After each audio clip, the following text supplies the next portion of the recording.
Alors, ce qui est assez terrible en Afrique francophone, en tout cas dans les colonies, les anciennes colonies françaises d'Afrique, c'est que y a un variant qui se transmet plus vite que le coronavirus, c'est le variant coup d'État. Il y a eu quand même, depuis août 2020, en Afrique francophone, 5 coups d'État.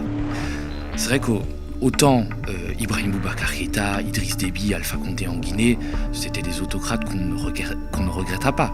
Mais c'est vrai que le Burkina et Christian Kaboré avaient une histoire particulière. Ça veut dire qu'il était arrivé au pouvoir à la suite d'une révolution citoyenne, d'une belle révolution. Et Roch Kaboré avait été élu démocratiquement.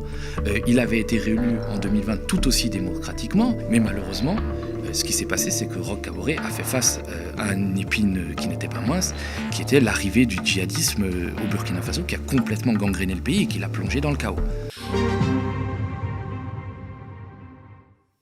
Place désormais à un autre sujet, l'ancien précaré français en Afrique de l'Ouest qui n'en finit pas de se déliter malgré la présence de la force française Barkhane censée lutter contre les djihadistes. Hier au Burkina Faso, pays du légendaire Thomas Sankara, un putsch militaire a renversé le président Roch-Marc Christian Kaboré.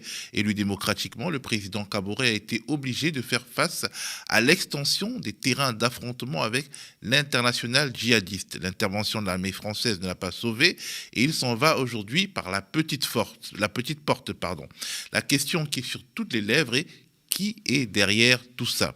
Alors que le Mali voisin est entré en crise ouverte avec l'ancien colonisateur français après un coup d'État militaire au point de remettre en cause les accords de coopération avec Paris et de faire appel à Moscou, on se demande ce que les militaires burkinabés ont derrière la tête. Mais regardons d'abord un petit magnéto. Rassemblés sur la place de la Nation à Ouagadougou, des centaines de Burkinabés ont célébré lundi soir le coup d'État militaire et le départ du président Kaboré. Plus tôt dans la journée, des soldats en uniforme avaient annoncé à la télévision publique avoir pris le pouvoir. Le MPSR, ou Mouvement patriotique pour la sauvegarde et la restauration, a assuré que les opérations s'étaient déroulées sans effusion de sang et sans aucune violence physique. La télévision publique a ensuite publié une lettre manuscrite signée de la main du chef de l'État Kaboré dans laquelle il indique déposer sa démission. Ce coup de force militaire a été largement critiqué à l'international, notamment par le chef de la diplomatie européenne. Nous appelons au respect à l'ordre constitutionnel et la libération du président Kaboré. En conséquence de ce coup d'État, les frontières terrestres et aériennes ont été fermées, le gouvernement et l'Assemblée nationale ont été dissous et la Constitution a été suspendue. Les militaires s'engagent à proposer dans un délai raisonnable un calendrier de retour à un ordre constitutionnel accepté de tous. Alors, je suis sur le plateau avec notre ami et collègue Thomas Dietrich, avec qui on va parler de cette dernière actualité. Donc, ce putsch au Burkina Faso, le pays du légendaire Thomas Sankara, un putsch qui est la conséquence d'une longue crise politique et militaire dans un pays qui a fait appel à l'aide française pour sortir des griffes des terroristes et où la situation elle a empiré depuis que la France est venue finalement au secours du Burkina Faso. Alors salut Thomas, comment tu vas? Salut Théophile. Tu vas bien? Très bien, et toi? Ça va. Alors est-ce que tu peux nous raconter ce qui s'est passé au Burkina Faso ces 2 derniers jours avec ce qui semble être, ce qui est clairement d'ailleurs, une prise de pouvoir de l'armée? Alors, ce qui est assez terrible en Afrique francophone, en tout cas dans les colonies, les anciennes colonies françaises d'Afrique, c'est que il y a un variant qui se transmet plus vite que le coronavirus, c'est le variant coup d'État. Il y a eu quand même, depuis août 2020, en Afrique francophone, 5 coups d'État. Ça a commencé au Mali le 18 août 2020, où, à la suite d'une contestation populaire, le président Ibrahim Boubacar Keïta, qui était une sorte de roi fainéant soutenu par la France, a été renversé par l'armée. Ensuite, toujours au Mali, il y a eu une sorte de putsch dans le putsch, où la cheville ouvrière du premier putsch a pris le pouvoir pour lui tout seul. Le colonel Assimi Goïta. Au Tchad, le meilleur ami de la France au Sahel, le dictateur Idriss Déby, a été tué au front contre les rebelles dans des circonstances assez douteuses. Et c'est le fils qui commandait sa garde présidentielle qui a pris le pouvoir en faisant fi de la constitution tchadienne. Et d'ailleurs, ce coup d'État a été adoubé par Paris. Il y a eu aussi un coup d'État en Guinée, donc il y a une sorte d'accélération de l'histoire. Et là, ces 2 derniers jours, il y a eu un coup d'État au Burkina Faso où le président Christian Caboret a été renversé par Paul-Henri Damiba, qui est un lieutenant-colonel notamment des forces spéciales. Et c'est vrai qu'autant Ibrahim Boubacar Keïta, Idriss Déby, Alpha Condé en Guinée, c'était des autocrates qu'on ne regrettera pas.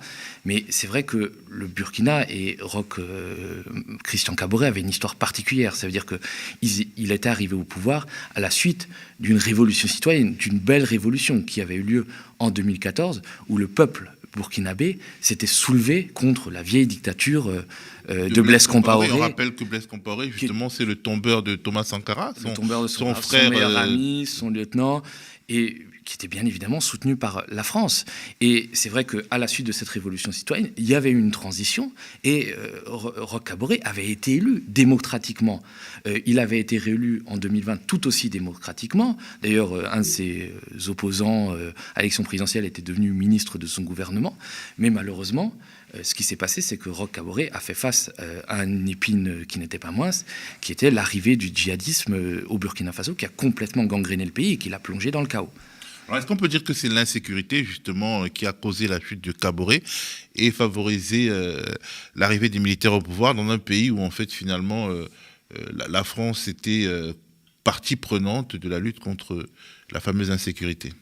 Alors, en fait, jusqu'à la chute de Blaise Compaoré en 2014, le Burkina Faso a été globalement épargné par le terrorisme, déjà parce qu'il se concentrait beaucoup plus au nord Mali, mais aussi parce que Blaise Compaoré avait joué un jeu très dangereux avec les islamistes et les mouvements djihadistes qui déjà s'aimaient.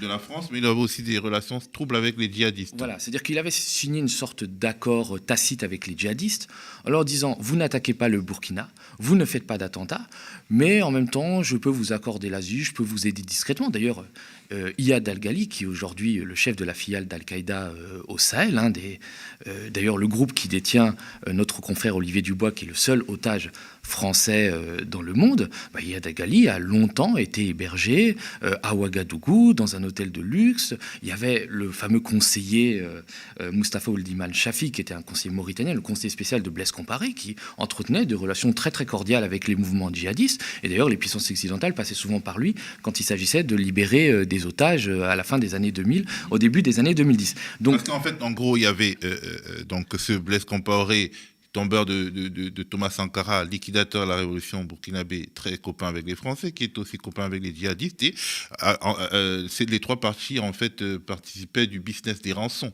Voilà. Et quand il est tombé en 2014... Quand il y avait des otages. Quand il y avait des otages. Et quand il est tombé en 2014, finalement, cet accord tacite a volé en éclats.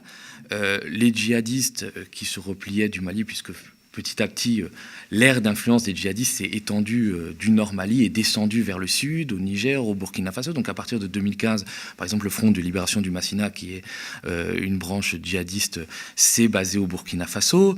Il y a eu des mouvements djihadistes qui sont carrément émergés au Burkina Faso, comme Ansarul Islam. Et puis il y a eu des attentats, on a beaucoup parlé dans la presse, puisque ça touchait les expatriés occidentaux, notamment à Ouagadougou au début 2016, quelques semaines après l'arrivée au pouvoir de Roch Kaboré, comme si finalement on avait voulu déstabiliser ce pouvoir naissant, démocratique, qui était issu de la révolution.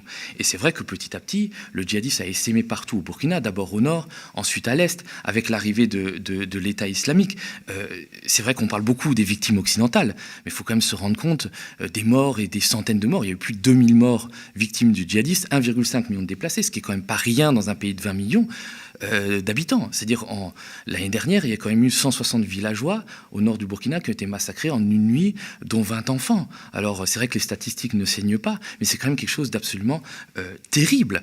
Et c'est vrai qu'on devrait aussi, ici en France, parler des morts locaux du djihadisme pour arrêter un peu le caractère eurocentré de notre appréciation du phénomène. Et bien sûr, les djihadistes prenaient le contrôle de certaines mines d'or, puisque l'or est une ressource très présente au Burkina Faso, profitaient pour financer leurs activités terroristes. Et face à ça, malheureusement, le pouvoir de Roch Kaboré, tout démocratique qu'il était, n'arrivait pas à lutter contre les djihadistes, n'arrivait pas à endiguer l'avancée des djihadistes, qui évidemment a provoqué la colère de la population, qui reprochait à Kaboré son inaction. C'est pour ça qu'il y a eu des manifestations. Et la goutte d'eau qui a un peu fait déborder le vase, c'est en novembre dernier, il y a eu un cantonnement de gendarmes qui a été attaqué au nord du Burkina. Il y a eu 53 morts parmi les gendarmes burkinabés, donc qui ont été attaqués par les djihadistes. Et on s'est rendu compte que ces gendarmes étaient non seulement mal équipés, ils n'avaient pas été relevés depuis 2 semaines, mais ils ne recevaient pas de ravitaillement, ils étaient obligés d'aller chasser pour se nourrir. Et le problème, c'est que Sankara, le fameux Thomas Sankara, disait il faut choisir entre le champagne pour quelques-uns et l'eau potable pour tous. Et le peuple burkinabé a fini par penser que Roch Kaboré avait choisi le champagne pour tous, c'est pas le champagne pour quelques-uns et pas l'eau potable pour tous. Donc ce qui a contribué à la décrédibilisation de son régime. Et bien sûr, les putschistes qui ont pris le pouvoir ont joué sur ce chaos sécuritaire pour justifier leur prise du pouvoir.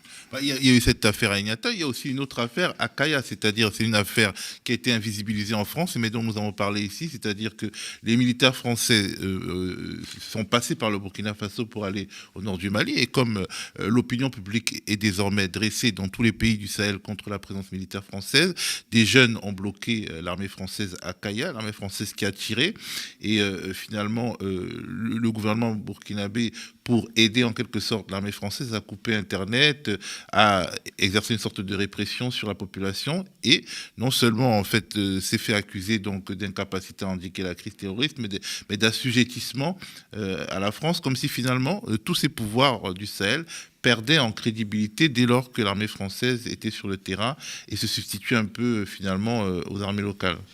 Alors, ce qui s'est passé, effectivement, ce que tu rappelles justement, on en a parlé sur ce plateau, ce qui s'est passé à Kaya et puis au Niger, à Terra, avec cette fameuse histoire du convoi de l'armée française qui a été bloqué par des manifestants à la fois au Burkina et à la fois au Niger, est un tournant dont on n'a absolument pas parlé dans les médias français, qui n'a absolument pas mobilisé la classe politique, mais c'est un tournant parce que pour la première fois, des populations au Sahel se sont levées, ont manifesté contre la présence militaire française dans un face-à-face.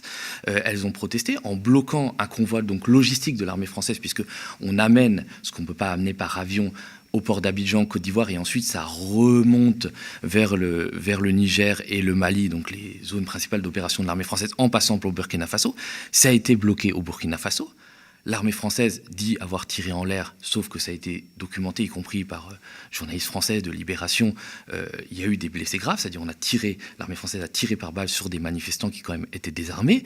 Et ça, c'était au Burkina Faso et au Niger, il y a eu 3 morts, très probablement par balle de l'armée française. Et à aucun moment on ne s'est excusé, à aucun moment on a ouvert une commission d'enquête pour dire pourquoi l'armée française a tiré sur des manifestants désarmés. Alors Mohamed Bazoum, des adolescents de 14-15 ans. De 14-15 ans, des gamins qui avaient la vie devant eux.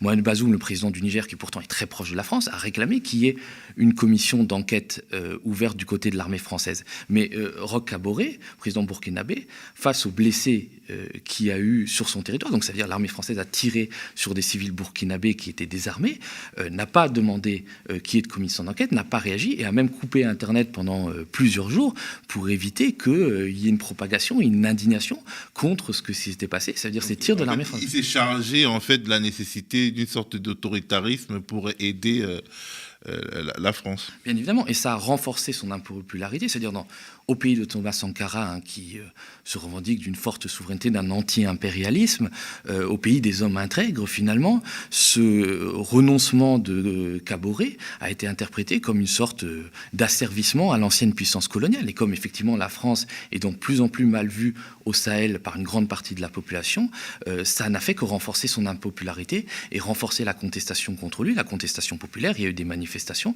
et évidemment ça a bénéficié aux militaires qui ont pu prendre le pouvoir sans se voir opposer une contestation de la rue.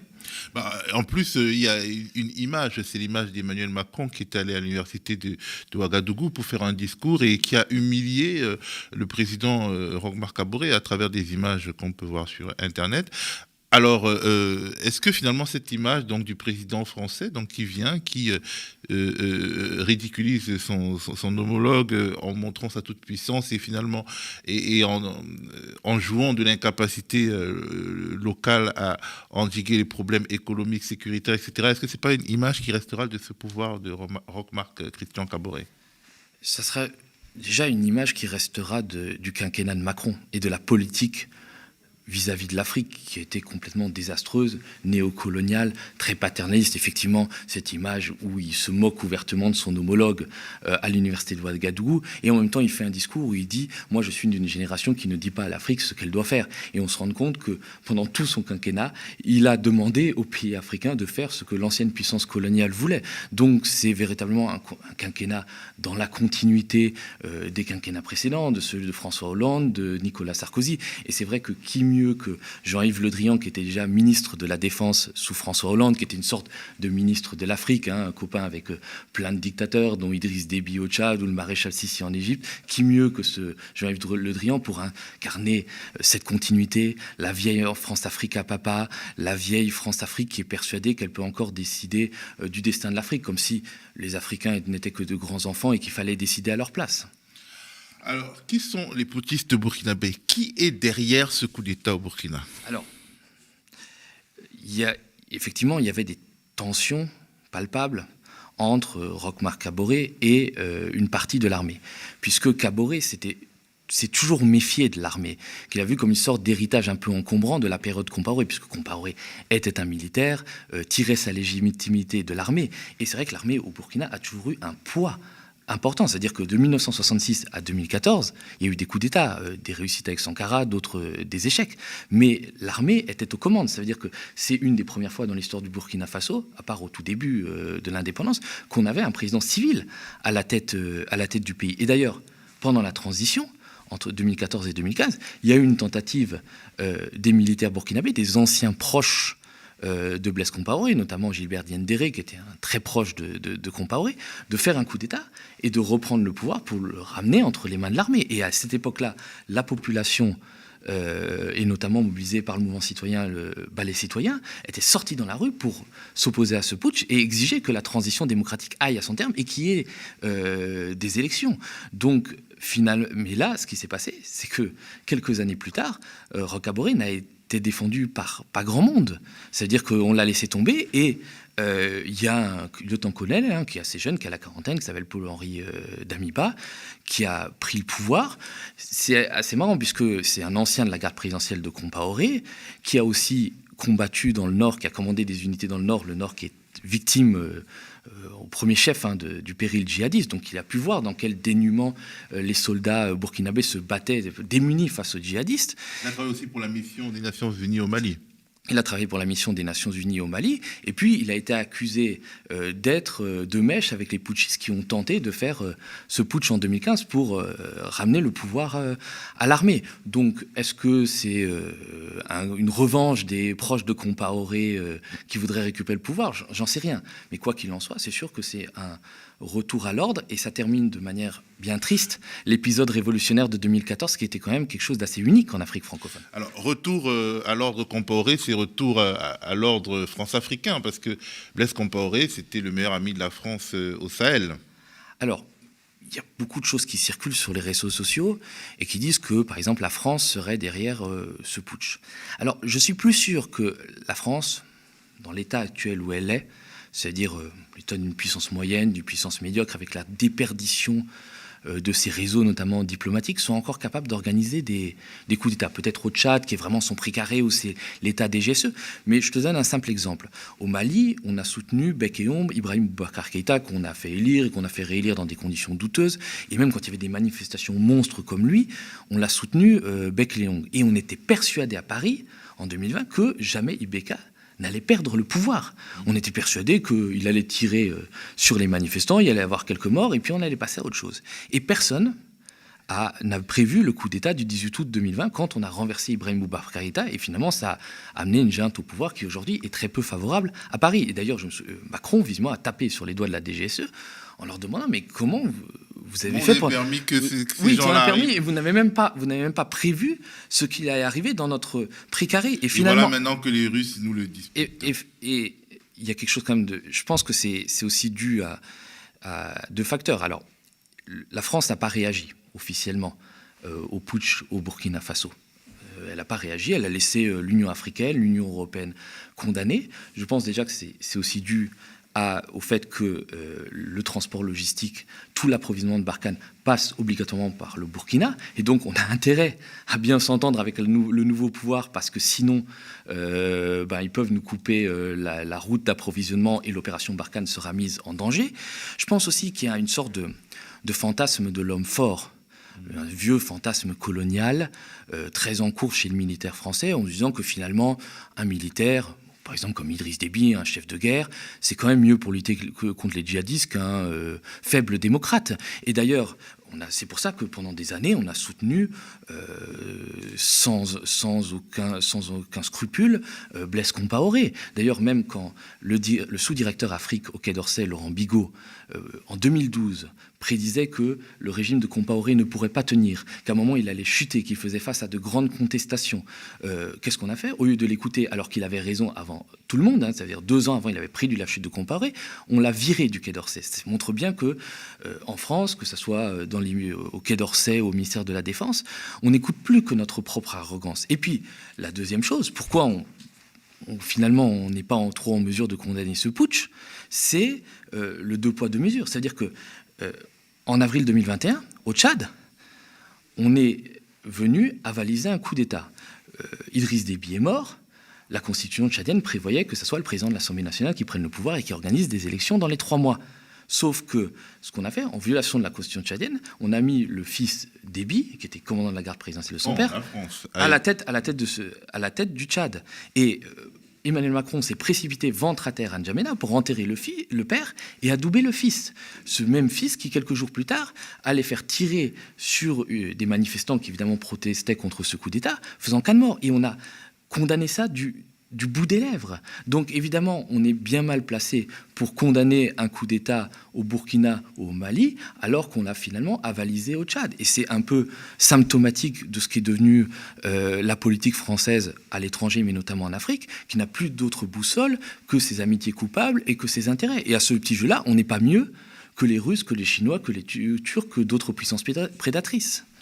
Alors, finalement, la France, la chute de Roch-Marc Christian Kaboré montre que la France, à travers son opération militaire Barkhane, n'a jamais été en mesure de venir en aide au Burkina Faso dans cette lutte contre les djihadistes et est un peu responsable, finalement, de ce qui se passe, c'est-à-dire un discrédit politique et un putsch. Oui, c'est-à-dire que s'ils ne sont pas responsables directement, ils sont moins responsables indirectement. Déjà par ce 2 poids 2 mesures, en ayant ouvert la boîte de Pandore et en ayant permis un coup d'État au Tchad qui fait que tous les généraux d'Afrique ne rêvent plus que de renverser leur président et de s'approprier le pouvoir en faisant fi des élections, de la Constitution et de tout le reste. Et évidemment, le fait que Roch-Marc Kaboré n'ait pas réussi à lutter contre le djihadisme, à endiguer l'avancée du djihadisme qui aujourd'hui vraiment s'étend jusqu'au sud-est du Burkina Faso. Vous avez 2 reporters espagnols et un reporter irlandais qui ont été tués au début de l'année dernière, vraiment à la frontière avec le Bénin. Donc vraiment la zone d'action de l'hydre djihadiste s'étend vraiment loin. Et c'est vrai, bon, c'est très différent le Burkina Faso du Mali. C'est-à-dire qu'au Mali, il y a une présence militaire française qui est très forte, 2000, 3000 hommes. Il y a une présence des casques bleus aussi qui est très forte. Il y a presque 13 000 casques bleus, d'ailleurs, qui ne sont pas très efficaces. Au Burkina Faso, c'est un peu différent. C'est quand même le pays des hommes intègres. On a une volonté de souveraineté beaucoup plus forte, au moins au début. Et c'est vrai que l'opération Barkhane, il n'y a pas de cantonnement, il n'y a pas de base très importante comme on peut avoir au Mali, à Gao. Il y a la présence des forces spéciales françaises qui sont là depuis 2008, donc bien avant que le djihadisme n'essaime à travers le Sahel. Et ces forces spéciales, alors l'armée française ne communique pas dessus, interviennent par exemple pour libérer des otages ou pour aller tuer des chefs djihadistes. Mais c'est une présence finalement très discrète. Barkhane intervient aux côtés des soldats burkinabés. Par exemple, on a pu se rendre compte que quelques jours avant le putsch, il y a des soldats français qui ont été blessés au nord du Burkina parce qu'ils avaient sauté sur une mine. Et c'est là qu'on se rend compte que Barkhane est aussi présent, mais de manière beaucoup plus discrète qu'au Mali. Mais ça n'empêche que finalement, le résultat devient le même. On n'a pas réussi à endiguer le terrorisme. En 9 ans de présence militaire sur place, l'opération Serval, puis l'opération Barkhane, le problème n'a cessé que de s'aggraver. Si à un moment on a pu furtivement gagner la guerre contre le djihadisme au début 2013, quand François Hollande est allé faire un discours assez Troisième République, très paternaliste à Bamako, on n'a jamais réussi à gagner la paix, parce que on a privilégié la politique ultramilitariste, parce qu'à un moment, sous François Hollande, le centre de gravité de la politique africaine de la France est passé du Quai d'Orsay et de l'Élysée au ministère de la Défense, donc à Jean-Yves Le Drian, et ça n'a pas bougé depuis. Ça veut dire qu'on a une approche ultramilitariste où on pense qu'on va régler tous les problèmes par le canon, par les armes, ignorant que c'est toujours le même problème, c'est-à-dire ignorant l'autre jambe indispensable qui est le développement. Et on a laissé des régions entières, notamment la région où il y a le plus de terrorisme, cette région des 3 frontières entre le Niger, le Mali et le Burkina, complètement abandonnée, complètement sous-développée, détruite par des plans d'ajustement structurel du FMI qui ont fait fermer des hôpitaux, des écoles, et on n'a rien réouvert depuis. Et c'est ça aussi que reproche le peuple burkinabé à Roch-Marc Kaboré, c'est de n'avoir pas su développer son pays, de n'avoir pas su offrir d'autres alternatives. Les moyens dans l'univers néolibéral que l'on connaît, et surtout dans cet environnement guerrier. Alors, est-ce qu'on peut craindre craindre, c'est un grand mot, c'est-à-dire est-ce que dans certains milieux, on peut craindre que le Burkina Faso tombe dans l'escarcelle russe après ce putsch, vu qu'il y a une sorte de guerre froide qui ne dit pas son nom entre la France et la Russie, entre Macron et Poutine dans l'ex-précaré français? Alors, déjà, moi, ce que je souhaite au Burkina, c'est rester fidèle à ses principes anti-impérialistes. Sankara disait on fait toujours mieux un pas avec le peuple plutôt que 10 pas sans le peuple. Je pense que c'est quelque chose de très important. Après, c'est sûr qu'à Paris, la grande peur aujourd'hui qu'on a au gouvernement, notamment qu'à Jean-Yves Le Drian, c'est de voir le précaré français rogné par la puissance russe. Ça veut dire que finalement le loup russe s'introduise dans la bergerie france-africaine, même si je ne sais pas qui est le loup, qui est l'agneau.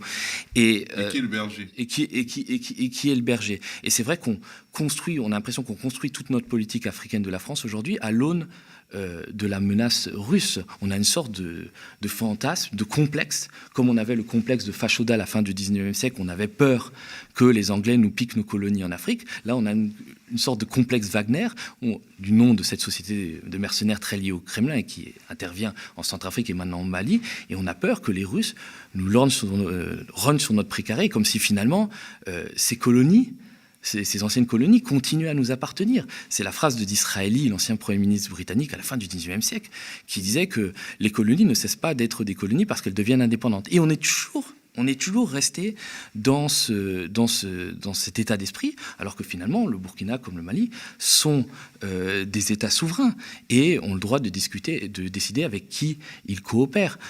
Il y a déjà d'ailleurs un accord de défense qui a été signé en 2018 entre le Burkina Faso et la Russie, un accord de formation et de fourniture de matériel militaire. Alors évidemment, bien sûr, je ne serai pas de ceux qui me réjouissent de l'arrivée des mercenaires de Wagner. Ce ne sont pas des enfants de cœur. J'ai pu le voir en Centrafrique. Ils ne sont pas là pour les beaux yeux de la princesse. Il y a bien évidemment des rétributions à leur présence. Ça peut être l'exploitation de l'or, de diamants, de certains minerais.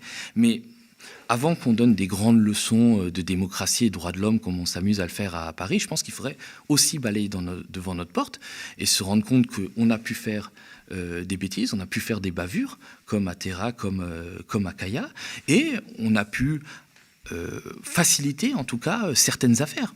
Je prends juste un exemple. Au Burkina Faso, il y a beaucoup de mines d'or. Le principal producteur d'or du Burkina Faso, c'est une société canadienne qui s'appelle Endeavour Mining. Bon, jusqu'ici, tout va bien, ça ne mêle pas la France. Mais Endeavour Mining, c'est l'ancienne filiale aurifère d'Areva, entreprise publique française, donc qui a été rachetée en 2012 par un milliardaire égyptien. On peut dire que ça n'a encore rien à voir avec la France, mais c'est quelqu'un qu'on connaît très bien en France, qui s'appelle Naguib Sawiris, qui a investi dans les télécoms et qui a aussi détenu pendant des années Euronews, chaîne de télévision. Et le directeur général de cette boîte, c'est Sébastien Montessu, français, ancien directeur des mines d'Areva, d'ailleurs mis en examen dans l'affaire Uramine, et qui est le directeur général du plus gros producteur d'or au Burkina Faso. Donc cette société, elle peut être hébergée au Canada pour des raisons fiscales, elle en reste pas moins très française. On peut effectivement, à juste titre, s'inquiéter du fait que la Russie, via des sociétés pilotées par des mercenaires de Wagner, se rétribue en exploitant des mines, mais il faut aussi qu'on balaye devant notre porte et qu'on dise qu'à un moment, nous aussi, on a pu favoriser les affaires de certains hommes d'affaires français ou de certains groupes. Merci beaucoup, Thomas.